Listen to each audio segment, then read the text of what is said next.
കൊല്ലം സുധിയുടെ വിയോഗം ഇപ്പോഴും അദ്ദേഹത്തിൻ്റെ പ്രിയപ്പെട്ടവർക്ക് ഉൾക്കൊള്ളാൻ സാധിച്ചിട്ടില്ല. 2023 ജൂൺ 5-നാണ് തൃശൂർ കയ്പമംഗലം പറമ്പിക്കുന്നിൽ ഉണ്ടായ വാഹനാപകടത്തിൽ സുധി മരിച്ചത്. അദ്ദേഹത്തിൻ്റെ ഓർമ്മയിൽ ജീവിക്കുകയാണ് ഭാര്യ രേണുവും മക്കളും. സോഷ്യൽ മീഡിയയിലൂടെ പലപ്പോഴും രേണു സുധിയെക്കുറിച്ചുള്ള ഓർമ്മകൾ പങ്കിടാറുണ്ട്.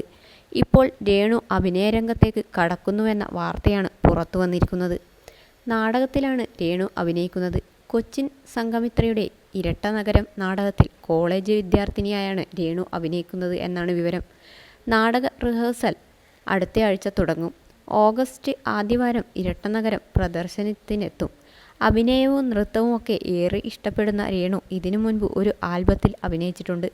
സ്കൂൾ പഠനകാലത്ത് നാടകങ്ങളിലും അഭിനയിച്ചിട്ടുണ്ട്. അഭിനയം ഇഷ്ടമാണെന്നും ആൽബത്തിൽ അഭിനയിച്ചിട്ടുണ്ടെന്നും രേണു നേരത്തെ പറഞ്ഞിരുന്നു. നിർമ്മാണത്തിലിരിക്കുന്ന സിനിമയിൽ വേഷം ചെയ്യുന്നുണ്ടെന്നും രേണു നേരത്തെ പറഞ്ഞിരുന്നു. വാകത്താനത്ത് വാടക വീട്ടിലാണ് താമസിക്കുന്നതെന്നും സുധിച്ചേട്ടൻ പങ്കെടുത്ത സ്റ്റാർ മാജിക് പരിപാടിയുടെ ഫാൻസുകാരാണ് വീട്ടുവാടക നൽകുന്നതെന്നും ലക്ഷ്മി നക്ഷത്ര എല്ലാ മാസവും മുടങ്ങാതെ പണം അയച്ചു തരുന്നുണ്ടെന്നും രേണു പറഞ്ഞിരുന്നു.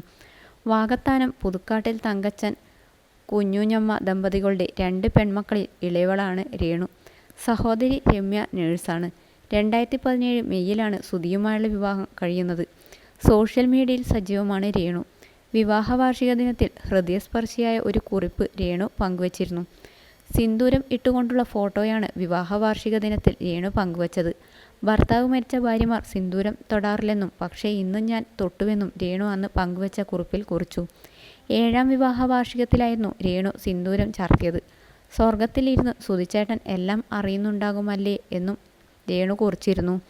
അതേസമയം താൻ 2ാം വിവാഹം കഴിക്കില്ലെന്ന് രേണു പറഞ്ഞിരുന്നു. കൊല്ലം സുധിയുടെ ഭാര്യയായി മരണം വരെ കഴിയുമെന്നാണ് രേണു പറഞ്ഞത്. ഇനിയൊരിക്കലും തൻ്റെ ജീവിതത്തിൽ വിവാഹം ഇല്ലെന്നും രേണു പറയുന്നു.